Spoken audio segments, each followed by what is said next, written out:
How can someone have an erection longer? I think, first of all, you want to make sure that there's nothing serious going on, right? Like if you're consistently having a problem maintaining your erection, you should definitely talk to your doctor about it. What are some possible causes for that? Is it like heart disease or? Yeah, so it's usually cardiovascular related. So men can have a condition called venous leak, where the blood flow going into their penis is totally normal, but their ability to trap the blood there is not. So the veins, which normally when you're erect are shut off and compressed, they don't allow blood out. In a faulty system, in somebody who has venous leak, those veins remain partially open, and so they literally leak blood out of their penis, and it makes it difficult for them to maintain it. What? Yeah. It's something that a lot of guys don't know exists, right? They think like, oh, the blood goes in. If the blood goes in, it's fine. But for an erection to work normally, you get blood in, and then it has to remain there for the period of time that you're having sex. And so guys can have scar tissue in their erectile bodies that can cause problems with leakage. There's just different issues that can come up related to the erectile tissue itself that can cause venous leak. So I would say if someone's having trouble maintaining, you want to rule that out first. Right, like medical reasons. Exactly. Yeah. If it's a situational thing, say they're having trouble maintaining their erection when they're with a partner, then I would go back to what we were kind of talking about earlier.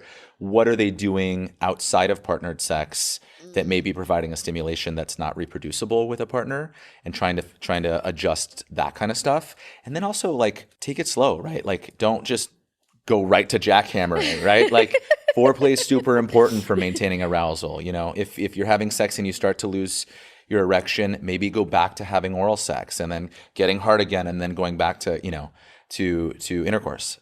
So I think just kind of, again, switching up what you're doing to maximally arouse things is going to be helpful.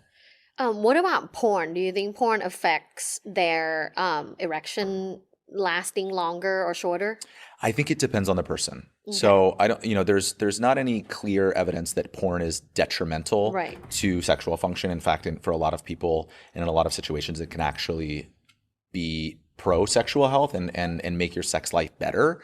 But there are people, I think, that have a problematic relationship to pornography who use it sometimes as a substitute for real intimacy and sexual and just relationships. Rely on that heavily. Exactly. And so again, if you're training your brain to only be stimulated and aroused by a specific type of imagery or activity that you're seeing, and then you're not, and if that's something that really turns you on and you're not translating that and talking to your partner and saying, hey, I saw this thing in porn that really turns me on.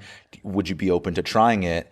And you're staying quiet about that kind of stuff, then you've trained your brain to only think of one type of thing as arousing, and then you go to have sex with your partner and that's not happening. And so it's going to be more difficult for you to maintain that level of arousal. Wow. So don't train your brain to just like one thing. That's right. Variety. Yeah. Or Baskin Robbins. How many flavors are at Baskin Robbins nowadays? Is it okay that one testicle hangs lower? Yeah. Actually, most men have asymmetrical testicles. It's usually not by much, but what if it's a lot? What if it's like one here, one here? Yeah, I mean, if it's been their whole life like that, it probably doesn't really mean anything. For instance, men, the testes start intra-abdominal when we're babies, and then slowly descend into the scrotum, right? Mm-hmm. So men can have undescended testes. So you pooped out your balls? Kind of. I guess they're not coming out of your butt, but they. But you can have a undescended testicle, either one side or both sides. And sometimes if one side comes down later in the development. Exactly. Then you can have some asymmetry. Where I would be concerned is like if they were kind of hanging at the same level and then one is suddenly shorter. Probably doesn't mean anything super serious, but I've seen guys who have pelvic floor dysfunction or pelvic floor tension where one side is getting pulled on more internally and it can cause elevation. And sometimes it can hurt because your balls naturally retract when you're having sex, right? And if one is already kind of starting out a little bit high and it retracts further, it can actually start to go almost inside. Whoa. And that can hurt guys. Whoa. Yeah. I've never heard of that before. Yeah. Like it can go inside? Yeah. It's not comfortable. Well, go see your urologist if your balls start changing all of a sudden. Yeah. And that's like if your balls feel different, if they look different sizes, if anything looks abnormal to you, it's always better to just have someone take a look at it. Because balls can be very serious. Yeah, I mean, you can develop. Men develop testicular cancer all the time. So, checking your balls. I usually tell my patients like once a month in the shower. What do you do to check your balls? Just look at it? So it's mostly by feel, right? You want to Oh. feel that they feel kind of soft and a little bit Supple? squishy. Yeah, supple is a good word actually, and that they don't have any areas that feel hard internally. And then you want to just assess for change. So if you're doing your checks every month and suddenly you go there and one feels much larger than the other out of nowhere, then it's probably worth having someone take a look at it. I'd rather have you come in, me have you checked out, and I tell you everything looks fine than Right. than you to ignore something that might be going on. Fair point. Yeah. Cut versus uncut penises. There's a theory that Yeah. people go, if you're circumcised, which is like a lot of Americans, versus non-circumcised, the non-circumcised people have much more sensitivity in their penis. Is that true?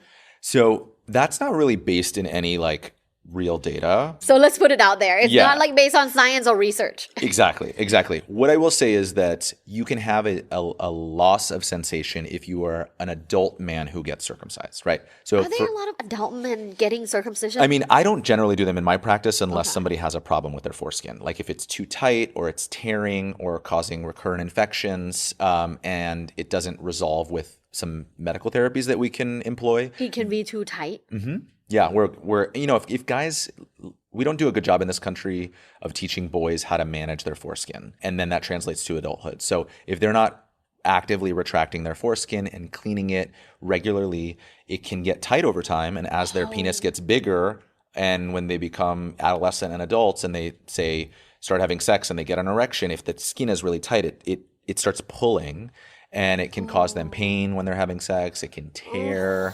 It can cause recurrent infections. So we usually try to manage that initially with like some topical medications they can put on there and stretch it over time. But if that doesn't work, then we'll sometimes do Circumcision. Yeah, for medical reasons. I'm not a huge fan of doing it for cosmetic reasons because that skin has a lot of nerve endings on there. Men who undergo adult circumcision might report that things don't feel as sensitive when they have sex. But there's no evidence to suggest that neonates, newborns that have newborn circumcisions grow up somehow with less sensation. Like there's no effect on sexual satisfaction in circumcised men versus uncircumcised men if that's done as a newborn. Period. There you have it. End of discussion. That's it. I better be careful. People are very passionate about this Yeah, subject. they are. Yeah. Next question. What can someone do to make their penis look nicer and more desirable? It's a good question. So, I mean, I would say groom. Maybe start there, right? Like if you got a lot of hair going on, Like on the legs? yeah. Maybe just trim a little bit. I mean, I think we're past the Ken doll waxed look for the most part. I think that's kind of Are there people that are completely waxed? yeah. Okay, except porn stars. Because Yeah. like porn stars are completely waxed. Yeah, but I think that translates to real life too. People see it in porn and they're like, "Oh, I guess That's desirable. That's what I want." Yeah. But I would say in my practice, because I see a lot of dicks, that has become less popular than it was, say, like maybe 10 years ago. So now people are kind of allowing their hair to grow, more naturally, but still kind of trimming it and keeping it cute. Keeping it cute. So yeah, I Cute mean, cock. like it's just about hygiene, right? Like shower regularly, keep the hair somewhat trimmed and kempt, right? And then if you want to make your penis bigger, there are some treatments that can be done to make your dick bigger. Is that the dick filler? Yeah. And it's for girth, right? It's primarily for girth, but it does help your flaccid dick hang lower. So guys feel more confident when they walk around naked if they're in the How locker long does room. that last? So it lasts like 2 to 3 years on average, sometimes even longer. Whoa. Yeah, it lasts for a while. Wow, that's way longer than like Botox. Yeah. And even like lip filler. Like you have to do that Yeah. more regularly than you do in your penis. Okay, what are other tips that comes to your mind regarding improving the penis or helping the penis look more attractive? First of all, I would say be in love with your penis, no matter what it looks like, right? Like Such a wholesome advice. No, I mean it's your body, and the reality is I do penis filler in my office, right? Most men who are coming in for this procedure have completely normal sized penises. Oh. They, for whatever reason, have some insecurity about it. Maybe a partner said something one time. Maybe they walk around in a locker room and see other guys' dicks and feel insecure. So for whatever reason, they opt to do this treatment. Right. Well, And they're it's like women. Like women can look beautiful naturally, but some women love getting Botox, and that's fine. It's like people's prerogative. The analogy I give a lot of times with women is breast implants, right? Right. Most women who are getting breast implants have normal size breasts, Yes. right?